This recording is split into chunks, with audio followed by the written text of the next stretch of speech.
In the Bee Kingdom, the struggle for status was a lonely one.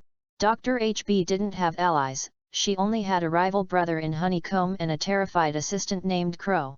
To the rest of the hive, HB and Honeycomb were nothing more than royal runts smaller. Queen Bianca II had raised them since infancy, trying to be the loving mother that the cold Queen Bianca I had never been. Back then when HB was young, constantly tried to gain the Queen Mother's, Bianca first, attention, but she ignored all her children equally. Years later Mom have moved on to the other side. This loneliness fueled HB's need to prove her technology was superior to any pure-blooded bee's wings. She didn't just want respect. She wanted to prove that a runt could hold the power of the ancients. Driven by this obsession, HB did the one thing she wasn't allowed to do, she sneaked out alone.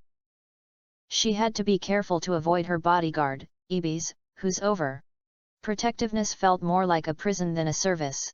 Deep beneath the roots of the great bee tree, HB discovered a hidden chamber filled with the humming remains of an ancient age.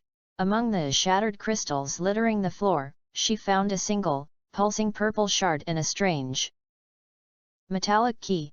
HB didn't know it was the ancient artifact key, a treasure the Ant Queen was desperately searching for. She only knew it was a source of incredible power. Upon returning to the hive, she ignored the scolding of the guards and Queen Bianca II. She had the power she needed. HB used the unknown key to force the honey factory's core into an experimental overdrive. She was the top professor once again, but her arrogance made her careless. The disaster happened in the cold light of the HB lab. HB prepared to activate her newest masterpiece, by using the purple crystal power to be put in the different kind of model, Reboot Mark 001. Because she assumed she was in total control, she didn't bother to check the machine's weapon systems or flight stabilizers. As the robot flickered to life, its eye sensors flashed a violent red. Panic surged through its circuits, and a mechanical scream filled the room. Before HB or Crow could react, the machine's cannons began to fire wildly. A stray laser blast sliced through the air, hitting HB directly. A searing heat ignited the doctor's wings. As she collapsed, HB's eyes widened in horror, not at the fire, but at the sight of her own mangled, charred wings. For a split second, the world went silent. This was the moment the medical curse began to take hold, the psychological paralysis born from the 4 sacred laws her teacher drilled into every medical student. 1. Don't kill anyone. 2. Stay out of fights. 3. A doctor must be the last to fall. And 4. Help anyone, good or bad. Seeing a lethal wound on herself, the doctor in her froze. She couldn't move. She couldn't even put out the fire. She simply stared, paralyzed by her failure to follow her own rules, until the smell of smoke and Crow's panicked screaming snapped her back to reality. By the time the flames were smothered, HB life had changed. She was rushed to the hospital, her body broken and her wings gone. Behind in the ruins, the terrified Crow was left with a final, desperate order from the doctor: do not let that robot out of your sight. Days passed in the Bee Kingdom hospital as HB's broken body slowly began to mend.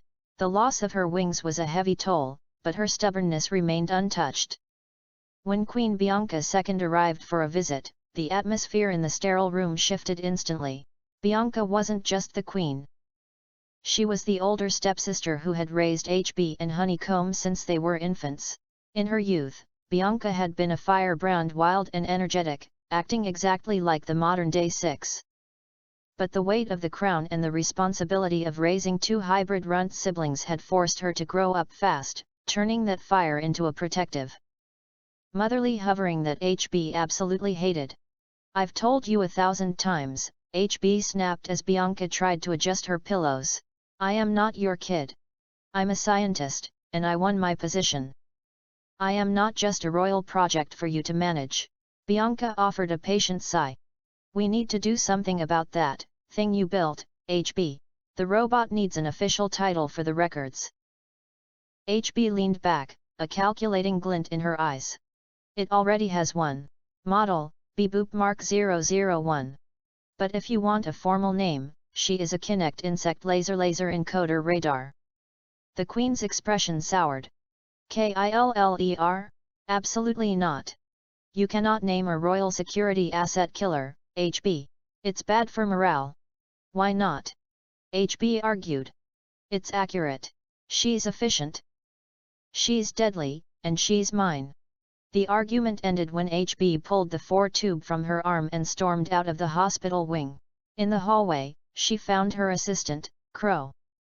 The poor boy looked exhausted. He had been stuck between the terrifying, hovering presence of EBs who had been ordered by the Queen to watch Crow's every move and the glitching robot. Crow. Killer. HB shouted. The effect was instantaneous. At the mention of Killer, the hospital erupted in panic. B guards swarmed the hallway. In the middle of the chaos, the robot's eyes flashed a suspicious purple. Because of a mimic glitch caused by being stuck with the bodyguard all week, the machine didn't just float, it emitted a loud, booming mechanical command, halt. Subject is under protective custody. It was a perfect, distorted imitation of EB's voice. HB looked back to see Bianca wearing a very large, knowing grin. The Queen had won. The name Killer was now causing a riot. Fine, HB grumbled. We'll call her Miss K. It stands for the same thing, but it'll keep the guards from stabbing us. Miss K's eyes shifted back to a neutral yellow. She hovered close to HB, a scared machine that now sounded like a drill sergeant, ready to serve her creator. The tension in the bee kingdom was thick enough to choke a worker bee. In a narrow corridor, the two runts finally crossed paths. Dr. HB, still wrapped in bandages and walking with a bitter limp, stood face to face with Professor Honeycomb. Look at you, HB, Honeycomb sneered, adjusting his special glasses. You've literally burnt your future away. Without wings, you're just a grounded pest playing with scrap metal. HB temper flared. At least my scrap metal doesn't rely on dusty voodoo, Honeycomb. I'm building the future while you're stuck in a grave. As they yelled, neither noticed Miss K floating behind them. Unlike the standard yellow, egg-shaped bee boops, Miss K was smaller and darker. Her sensors marked by 3 vertical stripes going up and down instead of the usual horizontal ones. Her eyes pulsed a deep, suspicious purple, taking in the argument. Then dubbed the old man as a bad guy. Suddenly, she lunged forward. Halt! Subject is under protective custody, she boomed, mimicking EB's voice with terrifying volume. Her cannons hummed with violet light, aimed directly at Honeycomb's chest. Miss K, no! HB screamed. The doctor threw herself in front of the robot. The medical curse laws screamed in her mind. Don't kill anyone. Stay out of fights, and she managed to grab the robot's cooling vents. The humming stopped. Honeycomb fled in a panic, and HB dragged the robot back to the lab, slamming the steel doors. Inside the quiet lab, HB prepared to refix the machine's memory. She couldn't have her creation trying to murder royal professors. But as she reached for the reset switch, Miss K's eyes flashed a sad, watery blue. The robot didn't just push HB's hand away, she began to shake, emitting a series of high-pitched, ancient clicks and chitters. She was yelling in roach talk, the unknown tongue that no bee should know. I do not want to forget, the machine whirred through the static. HB froze. She realized she wasn't looking at a glitched tool anymore, she was looking at a wakened bug in a metal shell. The purple crystal wasn't just a battery, it was a soul. The doctor lowered her tools, a rare moment of softness crossing her face. You're in there, aren't you? HB whispered. All right. We make a deal. I won't wipe your mind. And you help me prove everyone wrong. We're both outcasts now. Miss K's eyes stayed blue, a silent agreement. But the risk was too high. Until the killer stopped mimicking the violent guards and yelling in ancient languages, she had to stay hidden. For now, HB ordered, you stay in the lab. If the Queen sees you acting like this, they'll scrap you for sure. One afternoon, a delivery team returned to the hive with a crucial piece of equipment HB had ordered for her research. But the mission was a disaster. The fragile machinery was delivered in pieces, smashed and broken beyond repair by the careless guards or the team. When HB saw the wreckage, something in her finally snapped. She looked at her burnt, wingless back, her terrified assistant Crow, and the killer robot she had to keep hidden. "I'm done!" HB roared, her voice echoing through the lab. "If this kingdom won't respect my progress, I'll find it elsewhere. The legends say the everlasting sapling holds the power of life itself. I'll find it, and I'll do it without their pure-blooded rules." She looked at Miss K. The robot had finally stopped mimicking the voices of EBs and Honeycomb. She was her own bug now. And her eyes were a bright, excited yellow. However, as HB started packing her bags and dimming the lab lights, Miss K began to whir nervously, her eyes flickering to a sad, watery blue.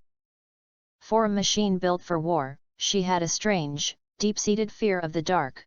"Don't worry," HB said, patting the robot's egg-shaped shell. "We aren't staying in this dark room anymore. We're going outside." The idea of a real mission made Miss K metal plating hum with anticipation. But they couldn't just walk out the front gate. EBs and the Royal Guards would stop them before they reached the elevator. HB needed a distraction. She found 6, the lazy worker bee, lounging near the honey factory production line. Ignoring a mountain of chores. 6, HB whispered. "How would you like to be the hero of the biggest commotion this hive has ever seen? Just start a fight and tell everyone the guards are trying to steal the extra rations." 6 looked at her with narrow, bored eyes. "Why should I care? Distrusting everyone sounds like a lot of work." HB didn't blink. She pulled out a heavy pouch of berries and tossed them. 6's eyes widened as she caught the money. "Deal," she smirked. Seconds later, the factory erupted into a chaotic food fight. Sticky honey and nectar flew through the air as every worker and guard joined the brawl. In the middle of the sticky madness, HB and Miss K slipped away. They reached the elevator and descended from the great bee tree for the last time. As they stepped out into the bright, sun-drenched grass of Bugaria, Miss K's eyes turned a stable, happy yellow. She wasn't scared of the dark anymore. "Ready, Miss K?" The robot's sensors flashed a determined purple. They weren't just runts anymore, they were explorers' girls.